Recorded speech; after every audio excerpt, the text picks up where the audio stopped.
जी हाँ, नमस्कार। आज सुबह देश के प्रधानमंत्री जब टीवी पे आके तीनों कानून को वापस लेने की बात कर रहे थे, कई बातें मेरे ज़हन में आ रही थी। शायद आपके ज़हन में भी ये बात आ रही होगी। क्या देश के प्रधानमंत्री के ज़हन में किसानों के प्रति कोई सहानुभूति की लहर आई है, या उन्होंने 5 राज्यों के चुनाव के परिणामों की आहट समझ ली है? चर्चा निश्चित रूप से होनी चाहिए और होगी भी। भारत के इतिहास में पहली बार ऐसा हमने कोई आंदोलन देखा जो लगातार 1 साल तक चला हो। चल ही रहा है, आज भी चल रहा है। चाहे वो जाड़े का 3 डिग्री सेल्सियस तापमान हो, गर्मी के 47 डिग्री सेल्सियस तापमान हो, या फिर घनघोर बारिश, सब में वो डटे रहे। और डटे रहने के साथ साथ तकरीबन 700 अपने साथियों को उन्होंने छोड़ा। 700 से ज़्यादा किसानों की मौत हुई है। ये भी भारत के इतिहास में पहली बार ऐसा हुआ। कई ऐसे मौके आए जब हमें लगा कि देश के प्रधानमंत्री आएंगे और उन किसानों के मौत पर सहानुभूति व्यक्त करेंगे, 2 शब्द सहानुभूति के बोलेंगे और श्रद्धांजलि अर्पित करेंगे, लेकिन उन्होंने कुछ नहीं बोला। ये कौन सा कानून था? ये वही कानून था जो पिछले साल कोरोना काल में एक अध्यादेश के तौर पे आया, और इसी पीछे सदन में जो दिखाई दे रहा है, इसी सदन में ध्वनि मत से उसे कानून का शक्ल दे दिया गया।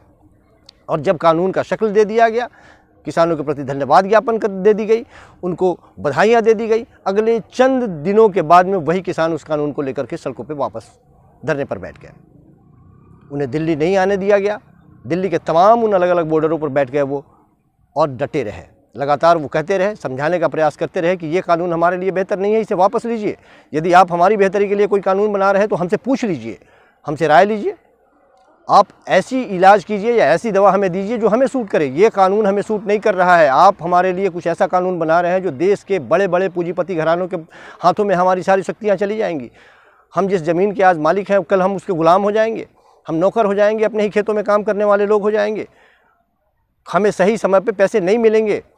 हमारे साथ कुछ गलत होता है तो उसके फैसले करने के लिए आपने ऐसे लोगों के हाथ में ताकत दे दी है जिनकी हिम्मत ही नहीं है उन साहूकारों के बारे में बोलने के लिए या उनके विपक्ष में बोलने की। वो लगातार चिल्लाते रहे, और सरकार के नुमाइंदे पिछले 1 साल से टीवी पर बैठ करके अलग अलग जगहों पे इन किसानों को बिचौलिए, दलाल, वामपंथी, कांग्रेसी, क्या क्या नहीं कहा इनको।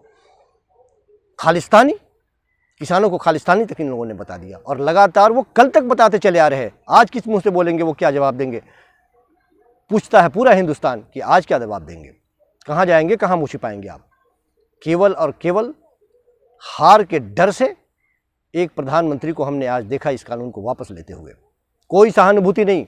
ये लोकतंत्र की जीत है, और ये एक रास्ता बनेगा, ये एक नज़ीर पैदा हुआ है हिंदुस्तान में कि आप यदि सड़कों पे होंगे, जिस नेता को, जिस पार्टी को आपने वोट दिया है और सत्ता के शीर्ष तक बैठाया है, यदि वो आपकी बात नहीं मानता है, आपकी खिलाफत करता है, आपके अगेंस्ट में कानून बनाता है, किसी पूंजीपति के हाथों में वो खेलता हुआ दिखाई देता है, सड़कों पे निकलिए और नाक में दम कीजिए, पेशानी पे बल आएंगे। वो झुकेगा, और निश्चित रूप से झुकेगा। और आज पूरे हिंदुस्तान ने देखा है कि किस तरह से लोकतंत्र की जीत हुई है।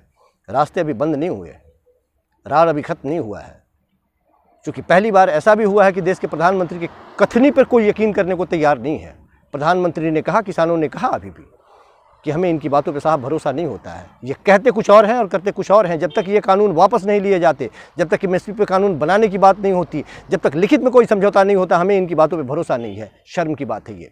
इतने हल्के हो गए आप, केवल और केवल सत्ता के मद में चूर हो गए। इतने दिनों के बाद में आपको ये बात समझ में आई? साल भर लग गए एक कानून को वापस लेने के लिए और समझने के लिए कि ये कानून गलत है, और लोग सड़कों पर हैं। शर्म आती है, बड़े शर्म की बात है ये। और हिंदुस्तान में ये नज़ीर आगे भी बनती रहेगी। एक रास्ता खुला है कि आपने यदि वोट दिया है, उनको सत्ता में बैठाया है, कुर्सी पे बैठाया है, तो आप सवाल करना सीखें, केवल सर झुका के उनकी बातें सुनते नहीं रहें। फिर मिलते हैं छोटे से ब्रेक के बाद। नमस्कार।